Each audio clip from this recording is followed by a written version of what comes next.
Hello everyone, welcome to Saroj Mishra's YouTube channel में। YouTube channel पर आप सभी का बहुत बहुत स्वागत है। केवीएस एनवीएस 2025 टीयर 1 सबके लिए कॉमन रखा गया है। सभी के लिए एक ही है एग्जाम का जो पैटर्न है उसका। सिर्फ मल्टीटास्किंग स्टाफ का छोड़ दें तो बाकी सभी के लिए पैटर्न जो है सेम है। तो एक बार पैटर्न देखेंगे और सिलेबस डिस्कस करेंगे। थोड़ा सिलेबस का आइडिया ले लेते हैं बिकॉज सिलेबस जो है ऑफिशियली अपडेट नहीं हुई है, लेकिन तैयारी तो शुरू करनी है क्योंकि टेंटेटिवली जनवरी वगैरह में एग्जाम टीयर 1 का मोस्टली हो सकता है।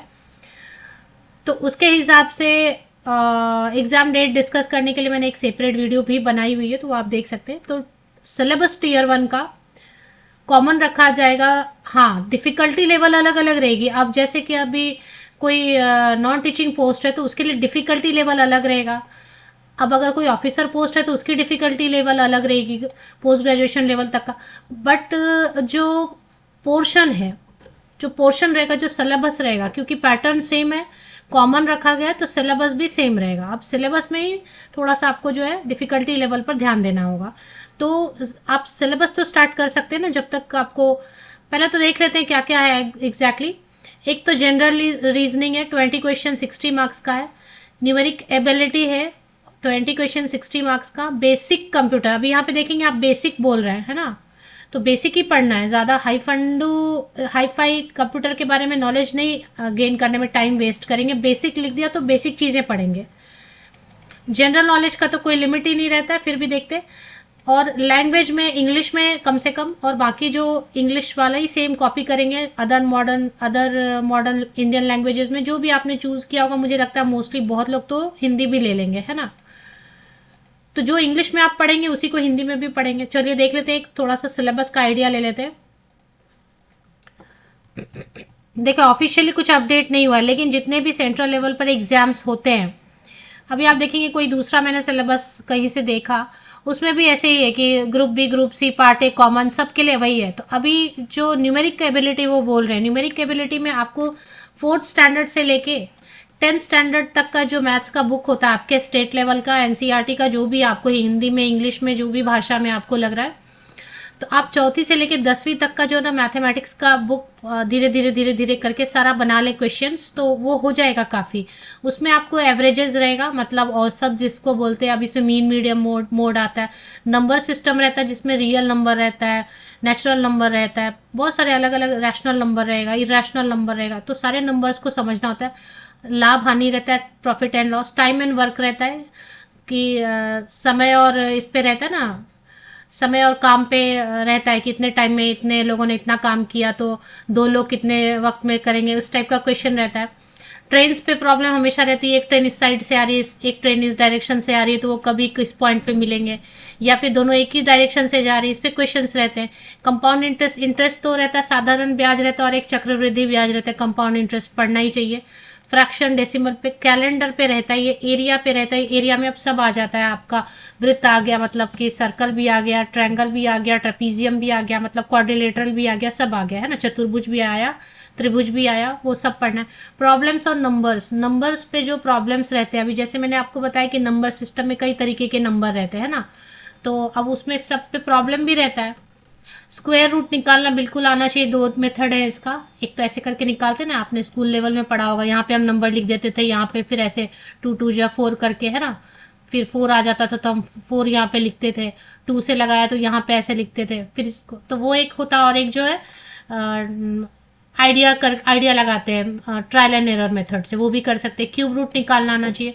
प्रोबेबिलिटी पे बेसिक रहेगा। अभी जैसे कि जिनका 12th लेवल का है तो बेसिक प्रोबेबिलिटी, जिनका थोड़ा हायर लेवल का है पोस्ट, तो उनका प्रोबेबिलिटी का क्वेश्चन थोड़ा हार्ड रहेगा।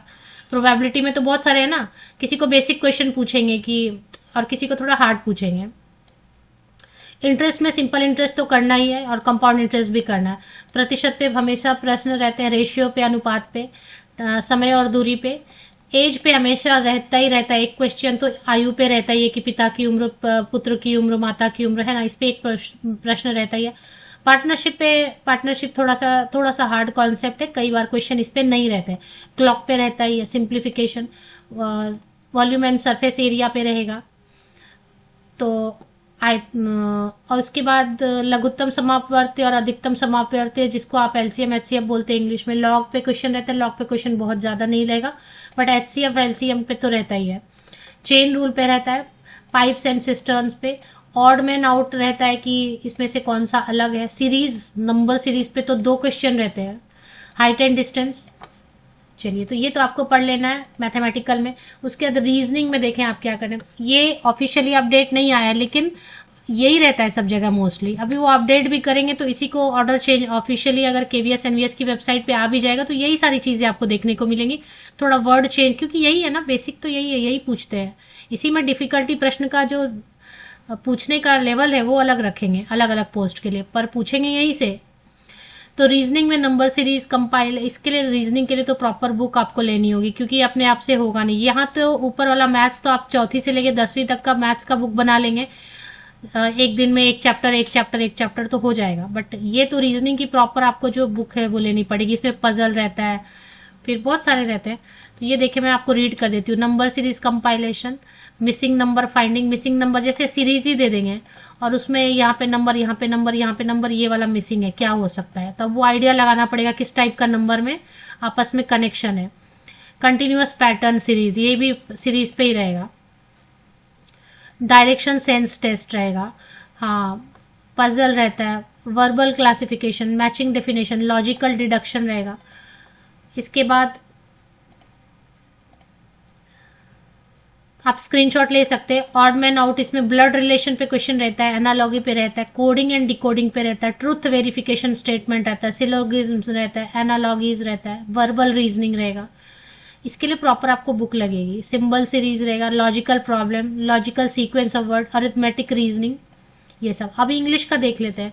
इंग्लिश और एक जो आपने भाषा चूज की होगी मोस्टली हिंदी, इसी को हिंदी में समझ लीजिए तो हिंदी का भी हो जाएगा। मतलब अनुलोम विलोम जिसको बोलते हैं कि समान अर्थ के शब्द होते हैं। एरर है, सेंटेंस में एरर है।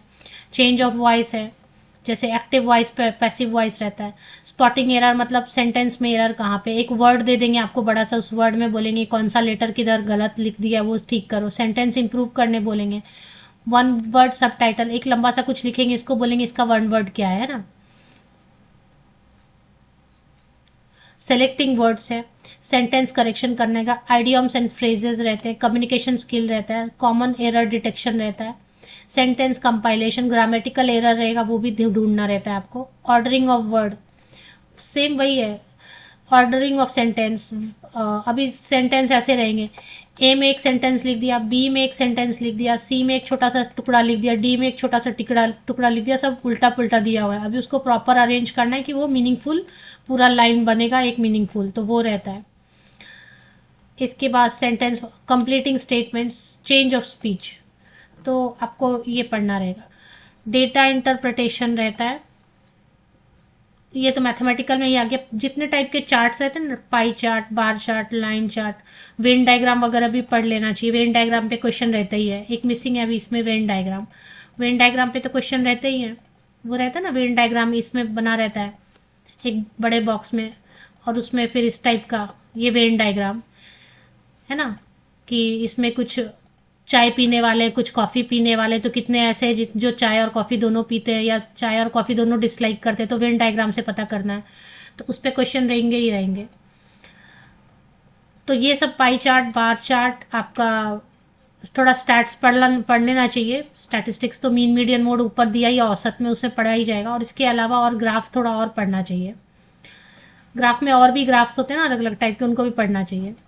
जनरल नॉलेज में तो अपना Indian history, Indian economy, sports वगैरह पे, कौन जीता कौन हारा, अवार्ड्स, ऑनर्स, एनवायरमेंटल साइंस पे रहता है। इंडियन कल्चर पे रहेगा, days and year, Indian and world geography, Indian politics, general science, current affair तो रहेगा ही रहेगा। फेमस पर्सनालिटीज पे रहता है, बुक्स और ऑथर किसने लिखे है उस पे रहते हैं क्वेश्चंस, तो ये रहता है। कंप्यूटर क्योंकि फंडामेंटल बेसिक बोला है, तो आपको operating system, MS office, internet based जितने क्वेश्चंस हैं, डेटाबेस वगैरह, उस पर पढ़ लेना है। अब कंप्यूटर का तो कोई बेसिक मतलब जितना ऑपरेटिंग सिस्टम में है, एमएस ऑफिस के बारे में पढ़ लीजिए, इंटरनेट के बारे में पढ़ लीजिए बेसिक वगैरह। तो फिलहाल तो मैं इतना आपको ऐसे आइडिया दे रही हूँ, ये ऑफिशियली अपडेट नहीं हुआ है, बट जितना सभी एग्जाम में पूछा जा रहा है, इससे तैयारी आप शुरू कर सकते हो जब तक ऑफिशियली कोई अपडेट ना आ जाए। ऑफिशियली अपडेट भी आएगा तो यही रहेगा लगभग।